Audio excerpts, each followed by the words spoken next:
ओम नमो भगवते वासुदेवाय। ओम नमो भगवते वासुदेवाय। ओम नमो भगवते वासुदेवाय। ओम नमो भगवते वासुदेवाय। ओम नमो भगवते वासुदेवाय। ओम नमो भगवते वासुदेवाय।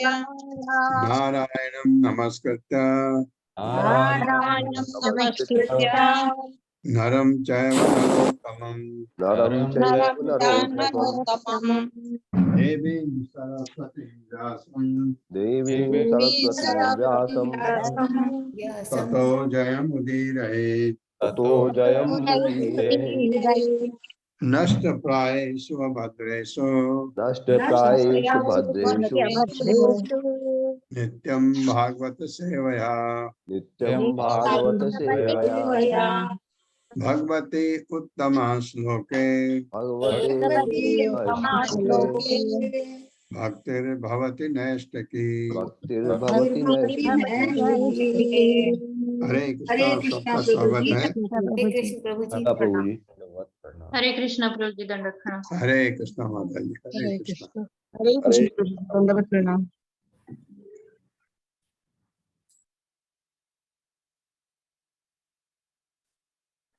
हरे कृष्णा।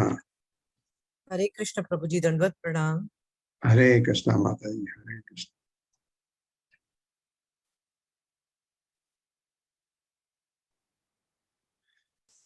31वें श्लोक से आगे बढ़ते हैं। तावत् त्रिभुवनम सद्यः कल्प अंतः ऋत सिंधवः प्लावयन्ति उत्कट आटो चंडवातैर्ऋतोर्मयः। तावत् त्रिभुवनम सद्यः कल्प अंतः ऋत सिंधवः प्लावयन्ति उत्कट आटो चंडवातैर्ऋतोर्मयः। मेरे साथ पढ़िए। तावत् त्रिभुवनम सद्यः तावत् त्रिभुवनं सद्यः कल्प अंतः सिंधवः कल्पान्तैर्ऋतसिन्धवः प्लावन्ते उत्कट आटो प्लावन्ते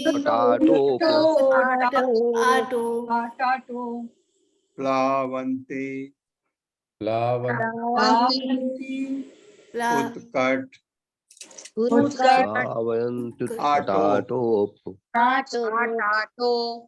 प्लावन्ते उत्कट आटो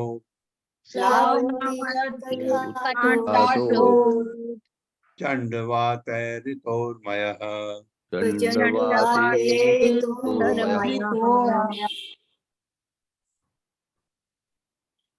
शब्दार्थ है तावत तब, त्रिभुवनम तीनों लोक, सद्य उसके तुरंत बाद, कल्प अंत प्रलय के प्रारंभ में, एधित उमड़कर, सिंधव सारे समुद्र, प्लावयंती बाढ़ से जलमग्न हो जाते हैं, उत्कट भीषण आटो, क्षोभ चंड अंधड़ भात हवाओं द्वारा, ईरित बहाई गई उर्मय लहरें।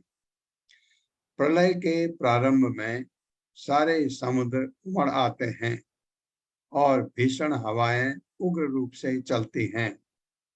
प्रलय के प्रारंभ में, प्रलय होने से पहले शुरू में इस तरह समुद्र की लहरें भयावह बन जाती हैं और देखते ही देखते तीनों लोग जलमग्न हो जाते हैं। मेरे साथ पढ़िए। प्रलय के प्रारंभ में सारे समुद्र उमड़ आते हैं और भीषण हवाएं उग्र रूप से चलती हैं। इस तरह समुद्र की लहरें भयावह बन जाती हैं और देखते ही देखते तीनों लोग जलमग्न हो जाते हैं। तात्पर्य माता जी। हरे कृष्ण पल्लवी माता जी। हरे कृष्ण माता जी, हरे कृष्ण प्रभु। तात्पर्य श्री प्रभुपाद जी द्वारा। श्री प्रभुपाद जी की जय। कहा जाता है कि संकर्षण के मुख से निकलने वाली प्रज्वलित अग्नि देवताओं के 100 वर्ष तक या मनुष्य के 36,000 वर्षों तक धधकती रहती है। इसके पश्चात अगले 36,000 वर्षों तक मूसलाधार वर्षा के साथ साथ प्रचंड वायु तथा लहरें उठती है और समुद्र तथा महासागर उमड़ने लगते हैं। 72,000 वर्षों के ये घात प्रतिघात तीनों लोकों के आंशिक प्रलय के आरंभ है। लोकों के इन प्रलयों को भूलकर लोग सभ्यता की भौतिक प्रगति में अपने को सुखी मानते हैं। यही माया कहलाती है, अर्थात वह जो नहीं है। हरे कृष्ण प्रभु।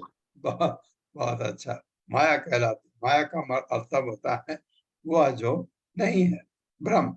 ब्रह्म, माया तो ब्रह्म है। ये ऐसी भयानक स्थिति आती है, तो ये सब जो उस समय है उनको झेलना पड़ता है।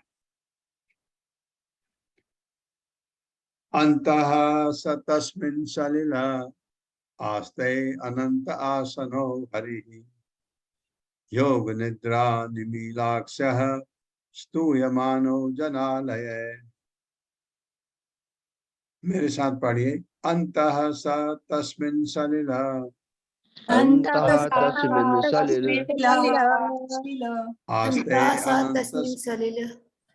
आस्ते अनंत आसनो हरिः आस्तेऽनन्तासनो हरिः योग निद्रा निमीलाक्षः योगनिद्रानिमीलाक्षः स्तूयमानो जनालय। स्तूयमानो जनालयैः।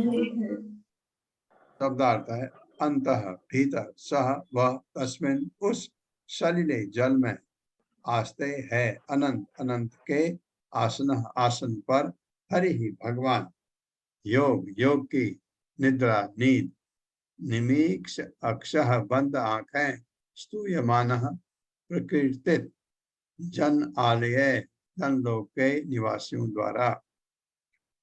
परमेश्वर अर्थात भगवान हरि अपनी आंखें बंद किए हुए अनंत के आसन पर जल में लेट जाते हैं और जन लोक के निवासी हाथ जोड़कर भगवान की महिमामयी स्तुतियां करते हैं। एक प्रश्न आपका आया था, अगर प्रलय हो गया स्तुति कौन करता भगवान की? ये था ना एक श्लोक में कि भगवान के लोग भगवान की स्तुतियां गाते हैं। तो बात सही, प्रश्न सही था। और ये उच्च लोगों के जनलोक में हैं, तपलोक में हैं, सत्यलोक में हैं, लोग हैं वहां, तो वो स्तुतियां भगवान की गाते हैं, महिमामयी स्तुतियां।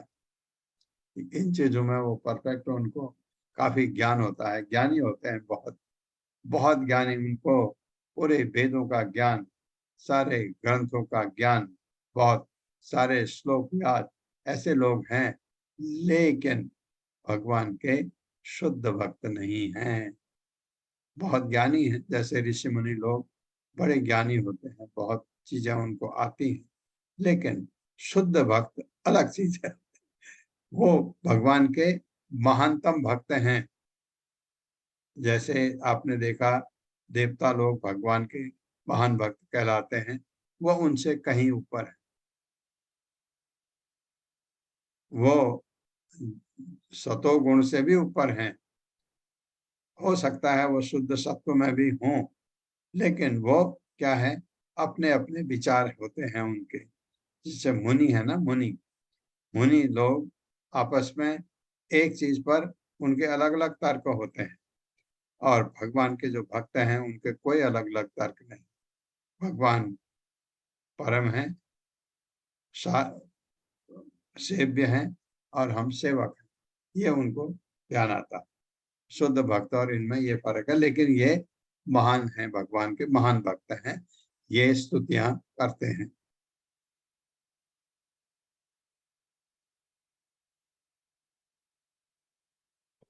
तात्पर्य पढ़ लिया ये पढ़ना है प्रभु जी, ये अनुवाद पढ़वाइए। साथ में पढ़ना है प्रभु। हरे कृष्ण प्रभु जी, साथ में अनुवाद पढ़ना है। अनुवाद पढ़ना, अच्छा। मैं हाँ, मैं कल बहुत कम सोया हूँ, इसलिए मेरे को ऐसा होता है कभी कभी। आप जब देखते हैं, मैं कल बीच बीच में, कल या परसों में बीच बीच में रुक भी रहा था, क्योंकि मैं बहुत कम सोया था, तो अटक जाता हूँ ऐसे। परमेश्वर अर्थात, मेरे साथ पढ़िए, परमेश्वर अर्थात परमेश्वर अर्थात भगवान हरि अपनी आंखें भगवान हरि अपनी आंखें अपनी आंखें बंद बंद किए हुए अनंत के आसन पर बंद किए हुए अनंत के आसन पर अनंत के आसन पर अनंत के आसन जल पर में लेट जाते हैं जल में लेट जाते हैं आसन पर लेट जाते हैं और जल लोक के निवासी और जल लोक के निवासी हाथ जोड़कर हाथ जोड़कर भगवान की महिमामयी स्तुतियां करते हैं। भगवान की महिमामयी स्तुतियां करते हैं।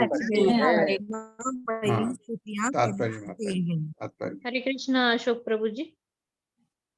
हरे कृष्ण माता जी, हरे कृष्ण प्रभु जी। शील प्रभुपाद जी की जय। शील प्रभुपाद जी द्वारा तात्पर्य, परमेश हमें भगवान की शयन अवस्था को अपनी नींद जैसा नहीं समझना चाहिए। यहाँ पर योग निद्रा शब्द का विशेष रूप से उल्लेख हुआ है, जो सूचित करता है कि भगवान की शयन अवस्था भी उनकी अंतरंगा शक्ति की अभिव्यक्ति है। जब भी योग शब्द व्यवहृत किया जाता है, इसे दिव्य का द्योतक समझना चाहिए। दिव्य अवस्था में समस्त कार्यकलाप विद्यमान रहते हैं और उनकी महिमा बखान भृगु जैसे महान ऋषियों की स्थिति द्वारा होता है।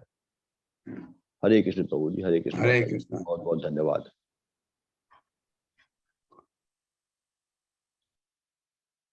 एवं विधैर अहोरात्र कालगत्यो उपलक्षित कालगत्योपलक्षित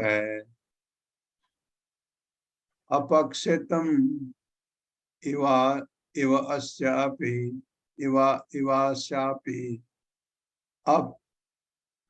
अपक्षितम इव अस्य अपि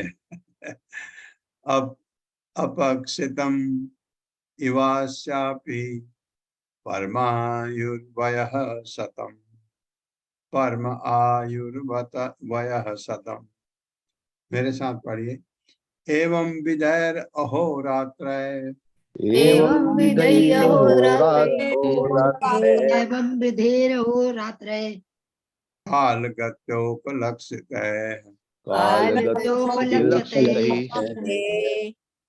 अपक्षितम इवास्यापि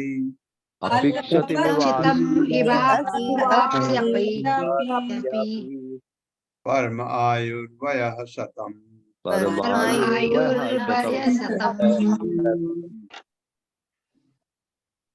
शब्दार्थ है एवं इस प्रकार विधेय विधि से दिनों रात्रियों के द्वारा कालगत्या काल की प्रगति उपलक्षित है ऐसे लक्षणों द्वारा अपक्षितम घटती हुई इव सदृश अस्य उसकी अपि यद्यपि परम आयु आयु वयः वर्ष शतम 100।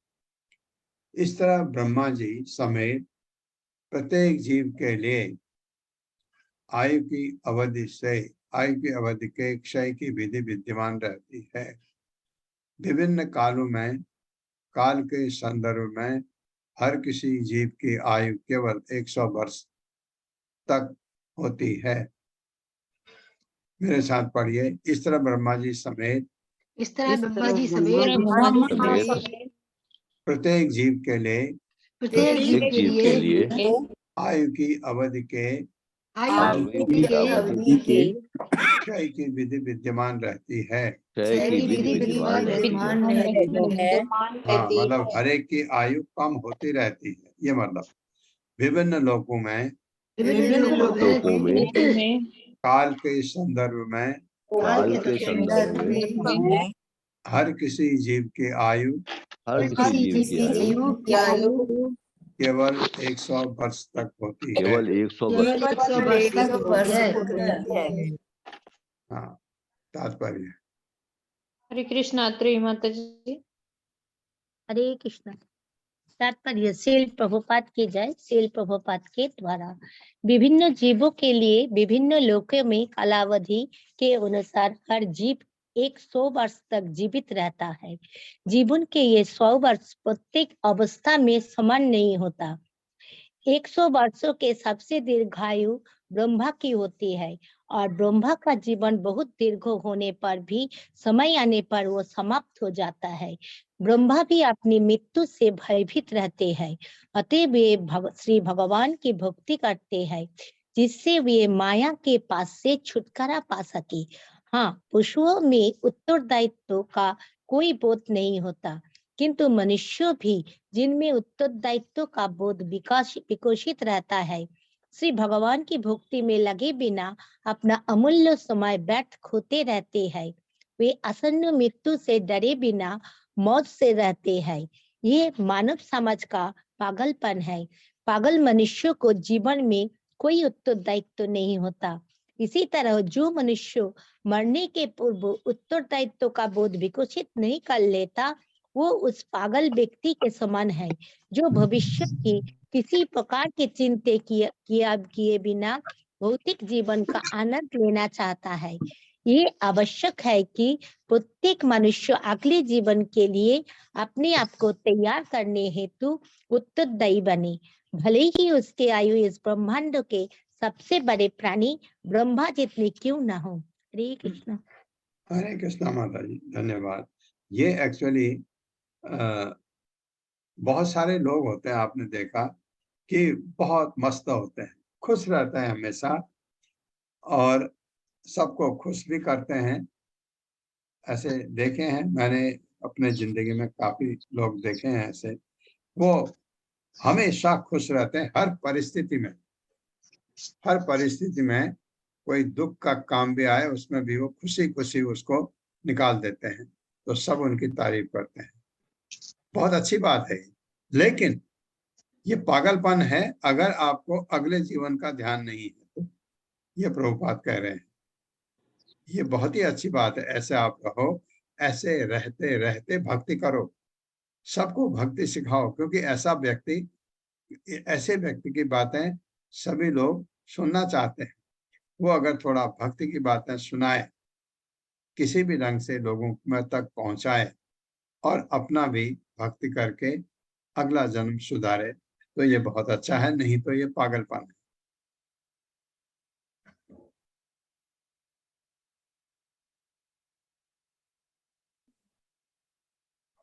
यधर्मं आयुषः तस्य परार्थम अभिधीयते पूर्वः परार्थो अपक्रांतो हि अपरो अद्य प्रवर्तते।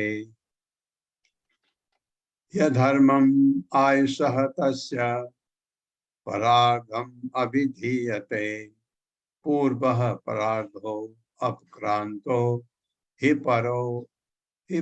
हि अपरो अद्य प्रवर्तते। मेरे साथ पढ़िए। यधर्मं आयुषः तस्य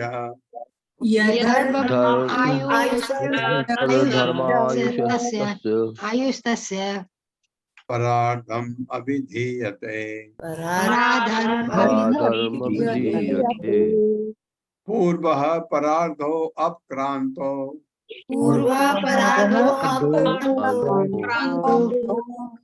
हि अपरो अद्य प्रवर्तते।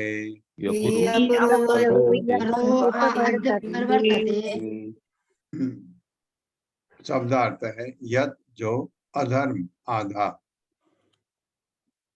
आयुषः आयु का।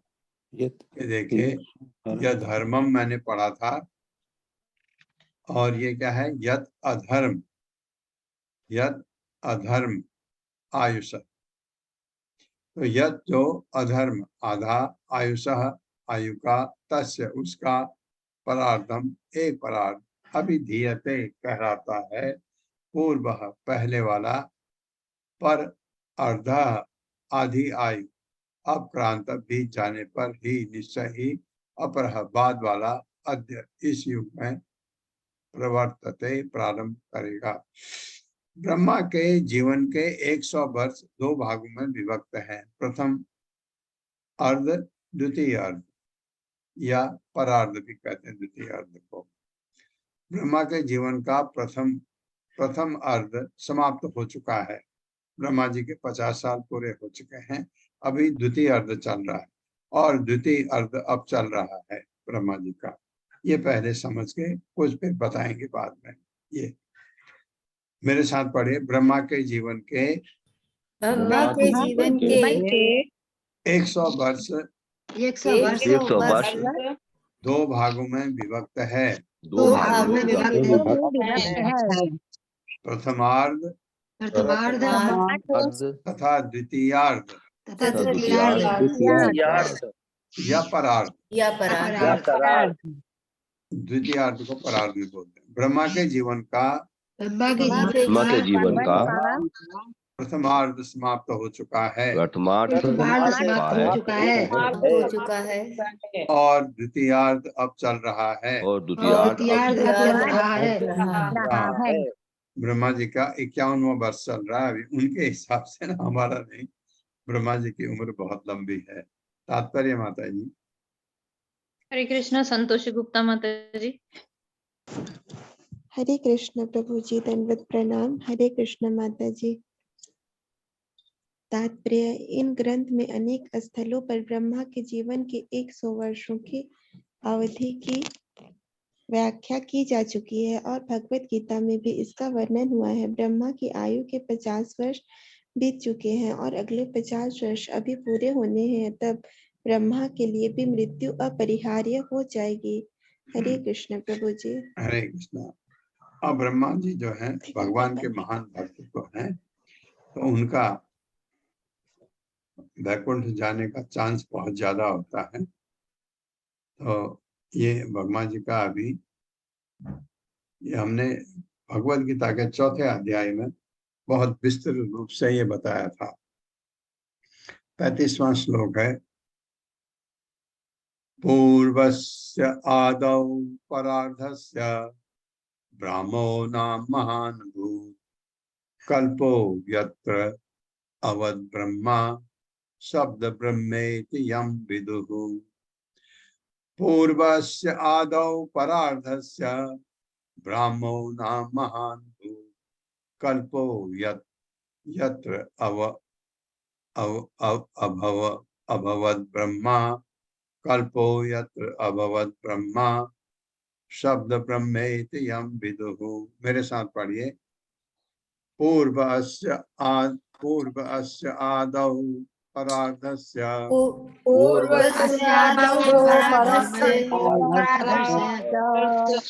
हाँ ये ठीक है। पूर्वस्य आदौ परार्धस्य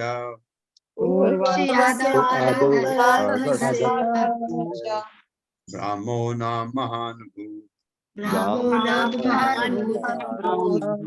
कल्पो यत्र अभवद ब्रह्मा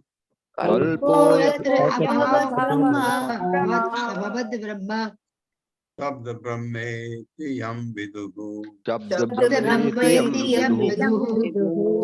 शब्दार्थ है पूर्वस्य प्रथम अर्ध के, आदौ प्रारंभ में, पर अर्धस्य द्वितीय अर्ध का, ब्राह्म कल्प नाम नामक महान महान अभूत प्रकट था, कल्प कल्प यत्र जहाँ, अभवत प्रकट हुआ, ब्रह्मा ब्रह्मा शब्द ब्रह्म इति वेदों की ध्वनिया, यम जिसको विदु वे जानते हैं।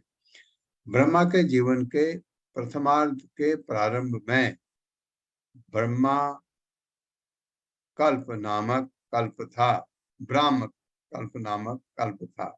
कब? प्रथमार्ध में जो कल्प था ना, कल्प ब्राह्म कल्प था जिसमें ब्रह्मा जी उत्पन्न हुए। मतलब जब शुरू का कल्प आया ब्रह्मा जी का पहला दिन उस कल्प का नाम क्या था? ब्राह्म कल्प।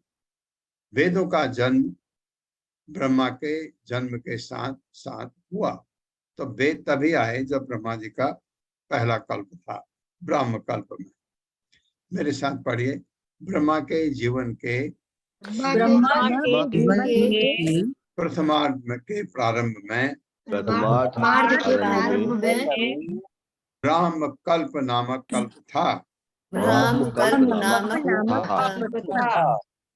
आप समझ गए? ब्रह्मा जी का जो कल्प था पहला वाला, जब वो पैदा हुए, वो पहला दिन, उनका पहला दिन, उसका नाम था ब्राह्म कल्प, जिसमें ब्रह्मा जी उत्पन्न हुए। वेदों का जन्म ब्रह्मा के जन्म के साथ हुआ। ब्रह्मा के जन्म के साथ साथ हुआ। समझा? समझ आ गया ना तात्पर्य? हरे कृष्णा शकुंतला पवार माता जी। हरे कृष्णा माता जी। हरे कृष्ण प्रभु, दंडवत प्रणाम। श्री शैल प्रभुपाद जी की जय। तात्पर्य श्री शैल प्रभुपाद जी के द्वारा पद्म पुराण प्रभास कांड के अनुसार ब्रह्मा के 30 दिनों में कई कल्प यथा 12 कल्प तथा पितृकल्प घटित हो जाते हैं। 30 दिन का ब्रह्मा का 1 मास होता है, जो पूर्ण चंद्रमा से लेकर चंद्रमा के अस्त होने तक चलता है।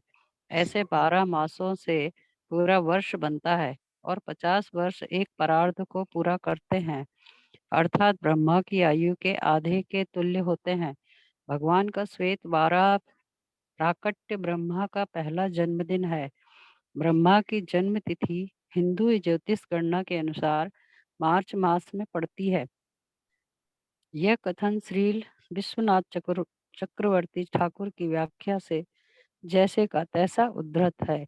हरे कृष्णा माता जी, दंडवत। हरे कृष्णा प्रभु जी, दंडवत प्रणाम।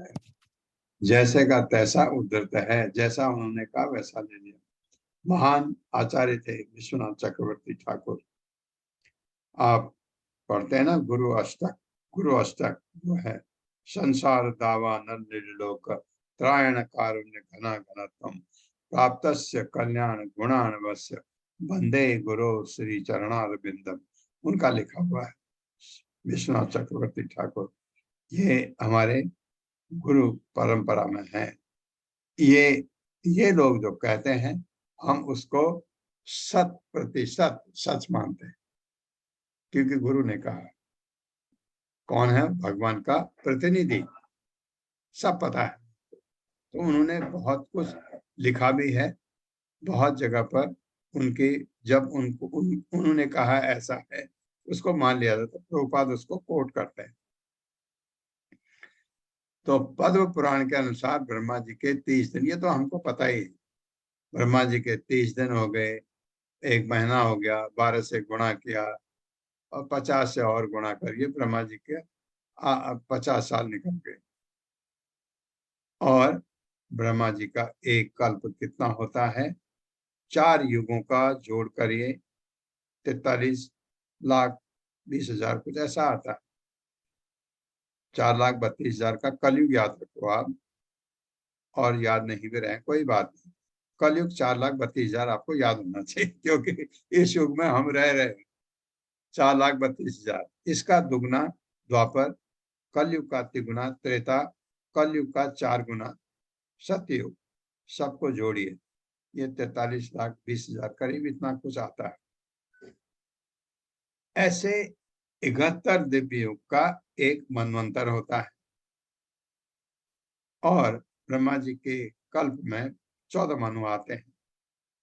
तो ब्रह्मा जी का दिन कितना होगा आप निकाल सकते हो, है ना? इतनी ही ब्रह्मा जी की रात होती है। जोड़ लीजिए या दुगुना कर लीजिए कल्प का। इसको आप 30 से गुणा करें, ब्रह्मा जी का 1 महीना, फिर 12 से गुणा करें, ब्रह्मा जी का 1 वर्ष, फिर उसको 50 से गुणा करें, ब्रह्मा जी के 50 वर्ष के आपको निकल जाएंगे। या 100 से गुणा करें, ब्रह्मा जी की उम्र ही निकल आएगी। ऐसे अब ये इसमें जो ऐसे 12 मासों से 1 वर्ष बनता है, 50 वर्ष से एक परार्ध पूरा करते हैं, ये हो चुका है। ब्रह्मा जी की आयु के आधे के तुल्य होते हैं। भगवान का श्वेत 12 प्राकट्य ब्रह्मा का पहला जन्मदिन है, ये याद रखे। परार्ध में आए श्वेत 12 दो 12 आए ब्रह्मा जी के। इसमें श्वेत 12 जो है वो ब्रह्मा जी का पहला जन्मदिन है, तभी आए। ब्रह्मा की जन्म तिथि हिंदू ज्योतिष गणना के अनुसार मार्च मास में पड़ती है। अब दिन पता नहीं, मार्च में ब्रह्मा जी प्रकट हुए थे। यह कथन किसने है? श्रील विश्वनाथ चक्रवर्ती ठाकुर की व्याख्या से जैसे का तैसा उद्धृत है। प्रभुपाद कह रहे हैं मैं कुछ जैसा उन्होंने लिखा मैं वैसा बोल रहा हूँ। ये बात 36वां श्लोक है।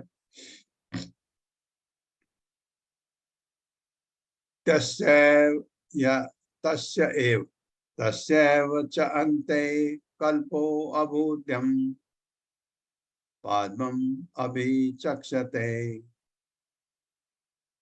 यद हरेर्नाभिसरस आसीत लोकसरोरुहम् तस्यैव च अन्ते कल्पो अबोध्यं पाद्मम् अभिचक्षते यद हरेर्नाभिसरस आसीत लोकसरोरुहम्। मेरे साथ पढ़िए।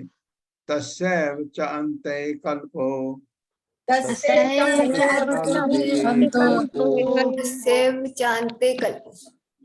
अभ्युदं पादम अभिचक्षते उद्यम पादम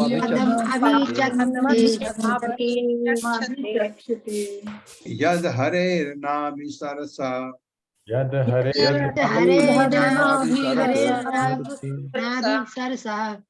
आसीत लोक सरोरुहम्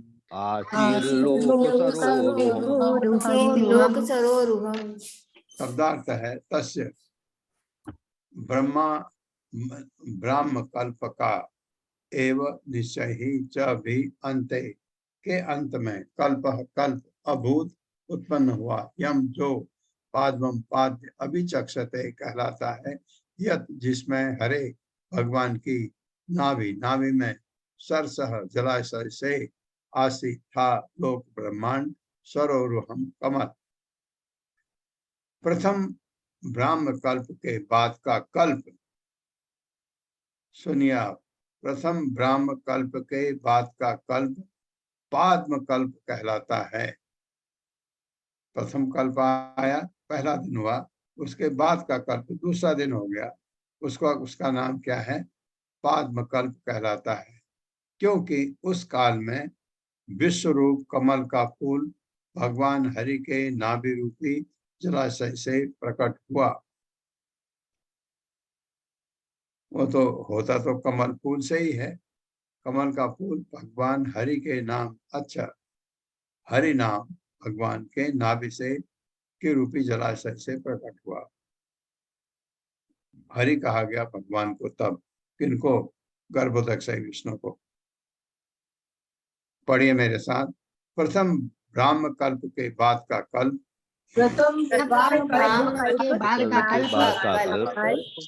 पाद्म कल्प कहलाता है। क्योंकि उस काल में विश्व रूप कमल का फूल भगवान हरि के नाभि रूपी जलाशय से प्रकट हुआ। भगवान हरि के नाभि रूपी जलाशय से प्रकट हुआ। तात्पर्य माता जी। हरे कृष्णा। सुषमा बत्रा माता जी। हरे कृष्णा माता जी। प्रभु जी हरे कृष्णा। प्रभुपाद जी की जय। तात्पर्य प्रभुपाद जी के द्वारा। ब्राह्म कल्प के बाद कल्प पाद्म कल्प कहलाता है, क्योंकि उस कल्प में विश्व रूपी कमल विकसित होता है। कुछ पुराणों में पद्म कल्प को पितृकल्प भी कहा गया है। प्रभुपाद ने ज्यादा इसके बारे में कुछ नहीं कहा। हरे कृष्ण। कहता पहला कल्प जो है ब्राह्म कल्प के बाद का कल्प पाद्म कल्प कहलाता है, क्योंकि उस कल्प में विश्व रूपी कमल विकसित होता है। ये कमल कुछ थोड़ा फर्क होगा। कुछ पुराणों में पाद्म कल्प को ये दूसरा कल्प जो है भी कहा गया है।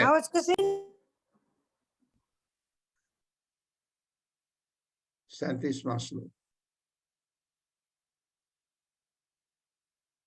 अयं तु कथितः कल्पो द्वितीयस्य अपि भारत भारा इति विख्यातो यत्र आसीत् सुकरो हरिः। 12 आ गए। अयं तु कथितः कल्पो द्वितीयस्य अपि भारत भारा इति विख्यातो यत्र आसीत् सुकरो हरिः। मेरे साथ पढ़िए। अयं तु कथितः कल्पो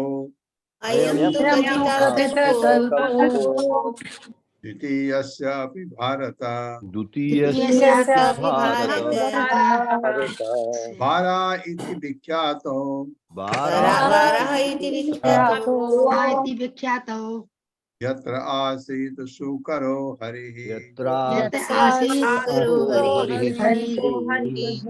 शब्दार्थ है अयम यह तू लेकिन कथितः प्रसिद्ध कल्पः चालू कल्प द्वितीयस्य परार्ध का अपि निश्चय ही भारत हे भरतवंशी। कौन है भरतवंशी? विदुर मैत्री बताते ना उसको। यहाँ तो वार्ता विदुर और मैत्री के बीच में होती है। भरतवंशी तो अर्जुन भी है, उनके बड़े भाई को भी भरतवंशी कहा गया है। सब क्योंकि भरतवंश के थे इसलिए यहाँ पर भरतवंशी कहा गया है विदुर को। भारत हे भरतवंशी बारा इति इस प्रकार विख्यात प्रसिद्ध है यत्र जिसमें आसीत प्रकट हुआ शुकर का रूप हरि भगवान। हे भरतवंशी ब्रह्मा के जीवन के द्वितीयार्ध में प्रथम कल्प 12 कल्प भी कहलाता है। अब बात हो रही है द्वितीय अर्ध की, मतलब 50 वर्ष के बाद का जो प्रथम कल्प है, पहला दिन। 50 वर्ष जब पूरे हो गए, ब्रह्मा जी का पहला दिन आया, उस पहले दिन को 12 कल्प भी कहते हैं, क्योंकि उस कल्प में भगवान शुक्र अवतार के रूप में प्रकट हुए थे। और जो इनका वो था प्रथमार्ध था, उसमें पहले दिन श्वेत 12 प्रकट हुए थे। यह आया था ना, पढ़ा था हमने। तो भगवान शुक्र के रूप में प्रकट हुए थे। मेरे साथ पढ़िए, हे भरतवंशी ब्रह्मा के जीवन के द्वितीयार्ध में प्रथम कल्प 12 कल्प भी कहलाता है।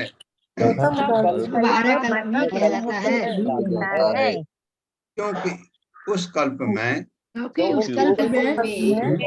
भगवान शुक्र अवतार के रूप में प्रकट हुए।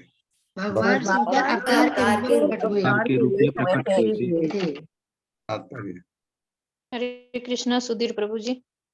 हरे कृष्णा, दंडवत प्रणाम सभी को। श्री प्रभुपाद जी की जय। श्री प्रभुपाद जी के द्वारा तात्पर्य, बाह्य पाद्म तथा वाराह कल्प नामक विभिन्न कल्प अभिज्ञ व्यक्ति को कुछ चक्कर में डालने वाले लगते हैं। कुछ ऐसे विद्वान हैं जो इन कल्पों को एक ही मानते हैं। श्रील विश्वनाथ चक्रवर्ती के अनुसार ब्राह्य कल्प प्रथमार्थ के प्रारंभ में बाद में कल्प जैसा प्रतीत होता है, किंतु हम तो मूल पाठ का पालन कर सकते हैं और यह समझ सकते हैं कि वर्तमान कल्प ब्रह्मा की आयु की अवधि के द्वितीयार्थ में है। हरे कृष्णा सभी को। हाँ, हरे कृष्णा प्रभु। ये कंफ्यूजन नहीं होना चाहिए। ये क्या है?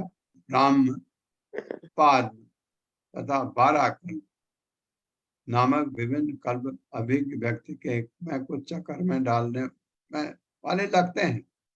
आपने पढ़ा ब्राह्म कल्प कौन सा है?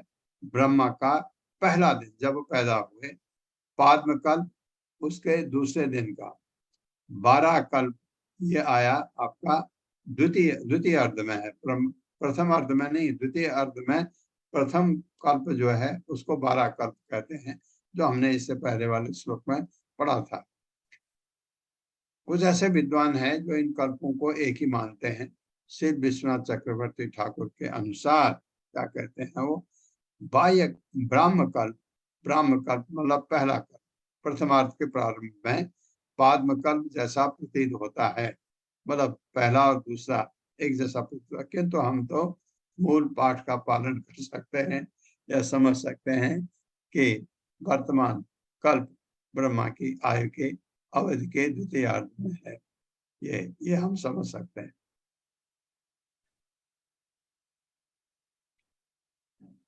कालो अयम द्विपरार्धा, कालो अयम द्विपरार्धाख्यो निमेष उपचर्यते अव्याकृतस्य अनन्तस्य हि अनादेर जगदात्मनः। कालो अयम द्विपरार्धाख्यो निमेष उपचर्यते अव्याकृतस्य अनन्तस्य हि अनादेर जगदात्मनः। मेरे साथ पढ़िए। कालो अयम द्विपरार्धाख्यो, कालो अयम द्विपरार्धाख्यो निमेष उपचर्यते अव्याकृतस्य अनन्तस्य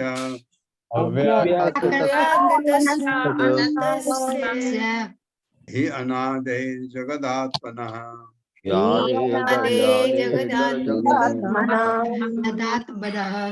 शब्दार्थ है कालः नित्य काल, अयम यह ब्रह्मा की आयु की अवधि से मापा गया। द्विपरार्ध आख्या ब्रह्मा के जीवन के 2 अर्धों से मापा हुआ। निमेषः एक क्षण से भी कम, उपचर्यते इस तरह मापा जाता है। अव्याकृतस्य अपरिवर्तित रहता है जो उसका, अनंतस्य असीम का ही निश्चय ही, अनादि आदि रहित का, आदि रहित का मतलब भगवान का, जगत आत्मना ब्रह्मांड की आत्मा का। जैसा कि ऊपर कहा जा चुका है, ब्रह्मा के जीवन के 2 भागों की अवधि मतलब भगवान के ब्रह्मा जी की उम्र 100 वर्ष है। और मैंने बताया था आपको 311.04 ट्रिलियन ईयर्स, इतनी लंबी उम्र है ब्रह्मा जी की कि जो अवधि है भगवान के लिए एक निमेष, 1 सेकंड से भी कम के बराबर है। भगवान के लिए के बराबर परिगणित की जाती है। भगवान अपरिवर्तनीय तथा असीम है और ब्रह्मांड के समस्त कारणों के कारण हैं। मेरे साथ पढ़े। जैसा कि ऊपर कहा जा चुका है, जैसा कि ऊपर कहा जा चुका है, ब्रह्मा के जीवन के 2 विभागों की अवधि, ब्रह्मा के जीवन के 2 भागों की अवधि, हाँ ये ब्रह्मा जी की उम्र ही कह देते, एक ही बात है। भगवान के लिए एक निमेष, 1 सेकंड से भी कम, हाँ ये जो निमेष आपने पहले देखा ना, प्रभुपाद ने एक चार्ट दे दिया था, 1 सेकंड इतना इतना इतना, ये सब जो ये वैदिक गणना के हिसाब से, पहले तो ये सेकंड आवर ये नहीं होते थे, तो उसमें प्रभुपाद ने पूरा दिया। उस चार्ट को आप कहीं पर प्रिंट करके या खाली किसी पेपर में लिख करके अपने पास रख लीजिए, कभी देखने के लिए होता है। ये एक निमेष कितना होता है पता लग जाएगा। 1 सेकंड से भी कम के बराबर परिगणित की जाती है।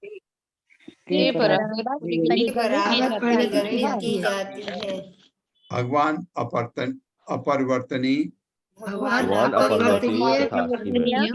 तथा असीम है। हाँ, वो बदलते नहीं और अनलिमिटेड है। और ब्रह्मांड के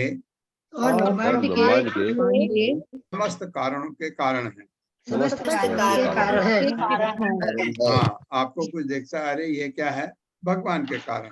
ये पर्वत क्या है, भगवान के कारण। ये नदियां भगवान के कारण, समुद्र भगवान के कारण।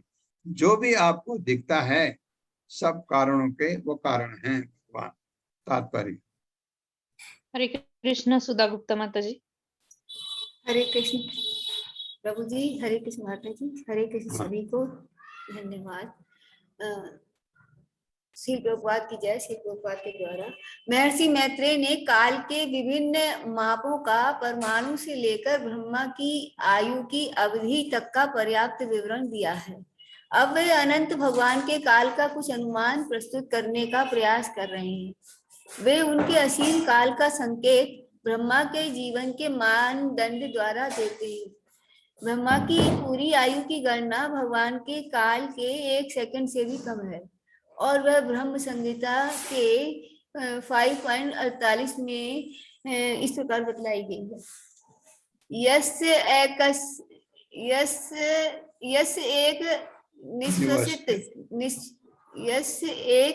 निश्वसित कालम अथावलंब एक निश्वसित कालम अथ अवलंब जीवंती लोम विलजा जगदंड नाथा विष्णु महान स इहि यस्य कला विशेषो गोविंदम आदि पुरुषम तमहं भजामि। मैं समस्त कारणों के कारण भगवान गोविंद की पूजा करता हूँ, जिनका स्वांश महाविष्णु है। असंख्य ब्रह्मांडों के सारे प्रधान ब्रह्मागण उनके एक श्वास में लगने वाले समय की शरण ग्रहण करके जीवित रहते हैं। निर्विशेषवादी भगवान के स्वरूप पर विश्वास नहीं करते, अतः वे भगवान के शयन करने पर विश्वास नहीं करेंगे। उनका विचार अल्प ज्ञान से उत्पन्न है। वे हर वस्तु की गणना मनुष्य की क्षमता के रूप में करते हैं। वे सोचते हैं कि परमेश्वर का अस्तित्व सक्रिय मानव जीवन के सर्वथा विपरीत है। क्योंकि मनुष्य के इंद्रियां होती हैं, अतः भगवान इंद्रिय अनुभूति से विहीन होगा। क्योंकि मनुष्य के स्वरूप है, अतः परमात्मा स्वरूप से विहीन होगा। क्योंकि मनुष्य सोता है, अतः सर्वोपरि को नहीं सोना चाहिए। किंतु श्रीमद् भागवत ऐसे निर्विशेषवादियों से सहमत नहीं। यहाँ पर स्पष्ट कहा गया है कि परमेश्वर योग निद्रा में शयन करते हैं, जैसा कि पहले कहा जा चुका है। क्योंकि वे सोते हैं, अतः स्वाभाविक है कि वे सांस लेते होंगे, और ब्रह्म संहिता इसकी पुष्टि करती है कि उनके श्वास लेने की अवधि में असंख्य ब्रह्मा जन्म लेते तथा मरते हैं। श्रीमद् भागवत तथा ब्रह्म संहिता में पूर्ण मतैक्य है। नित्य काल कभी भी ब्रह्मा के जीवन के साथ नष्ट नहीं होता, ये चलता रहता है। किंतु पूर्ण पुरुषोत्तम भगवान को नियंत्रित करने की क्षमता इसमें नहीं है, क्योंकि भगवान काल के नियंत्रक है। आध्यात्मिक जगत में काल तो निस्संदेह है, किंतु कार्यकलापों पर इसका नियंत्रण नहीं होता।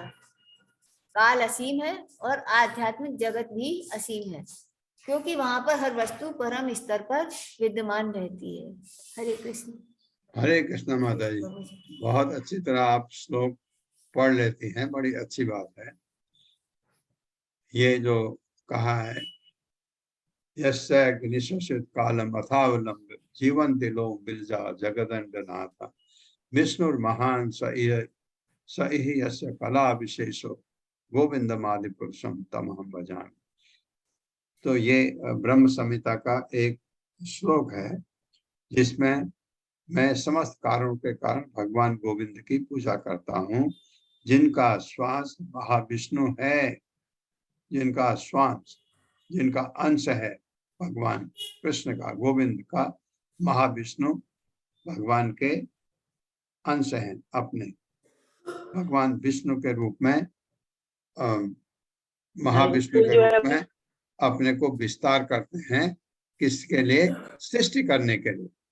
तो वैकुंठ से हम इधर वहीं रोक दीजिएगा।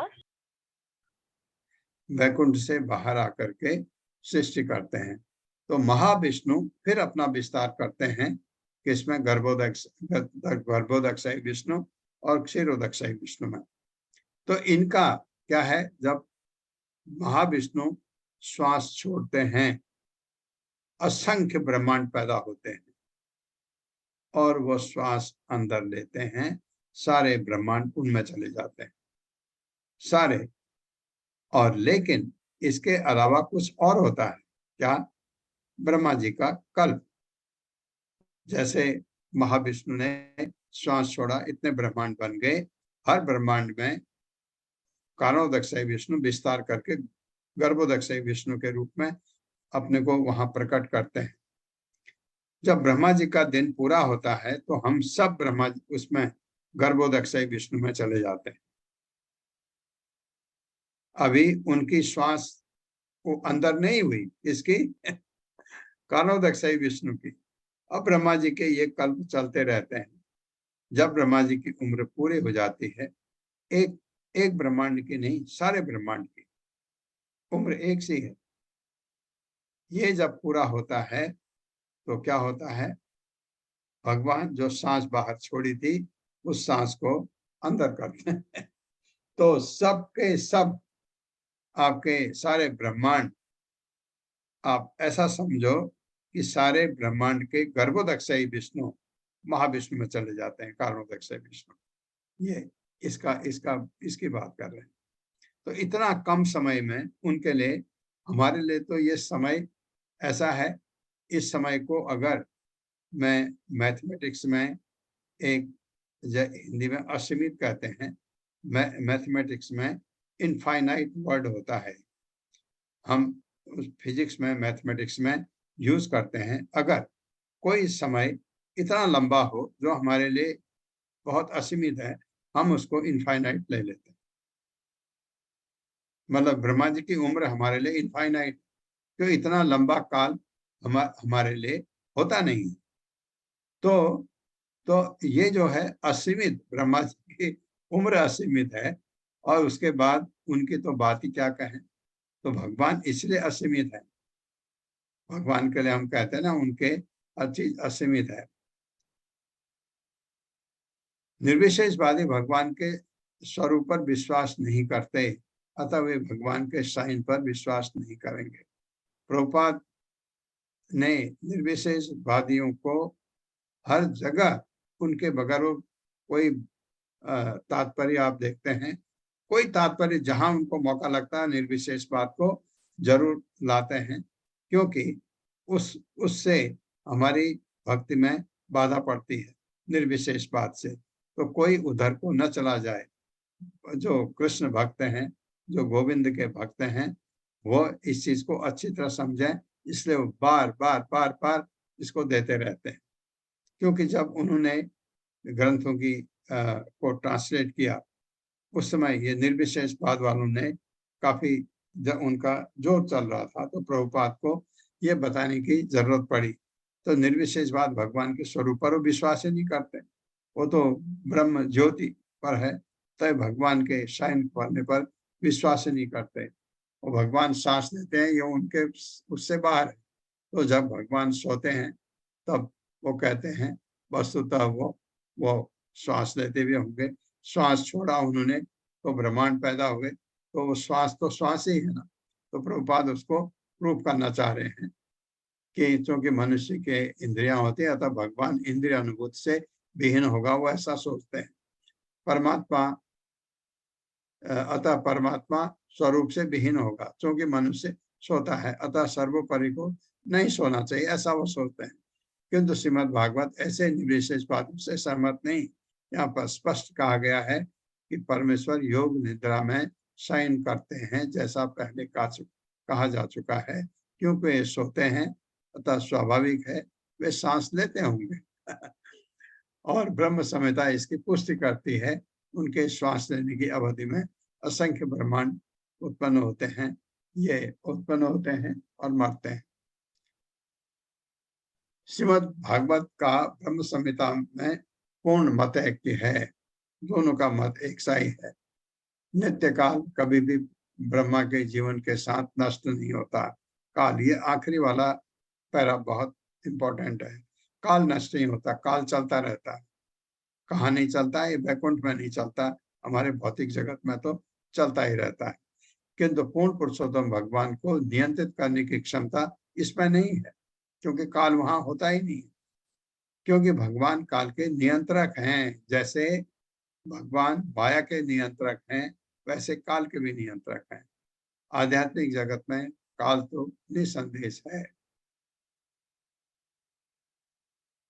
किंतु कार्यकलापों का इसका नियंत्रण नहीं होता। काल असीम है और आध्यात्मिक जगत भी असीम है। यहाँ पर हर वस्तु परम स्तर पर विद्यमान रहती है आध्यात्मिक जगत। तो काल वहां आपके कार्यकलापों का असर नहीं करता, आपकी उम्र ही नहीं बढ़ती वहां। ऐसा ओम ज्ञान तिमिरांधस्य ज्ञानांजन शलाकया चक्षुरुन्मिलितमेन तस्मै श्री गुरुवे नमः। नमो विष्णुपादाय कृष्णपृष्ठाय भूतले श्रीमते भक्तिवेदांत स्वामिनिति नामिने। नमस्ते सारस्वती देवे गौरवाणी प्रचारिणे निर्विशेष शून्यवादी पाश्चात्य स्थानिने। जय हो श्री कृष्ण चैतन्य प्रभु नित्यानंद श्री अद्वैत गदाधर शिवासादि गौर भक्तवृंद। हरे कृष्णा कृष्ण कृष्णा हरे हरे, हरे राम राम राम हरे हरे। हरे कृष्णा। पल्लवी माता जी।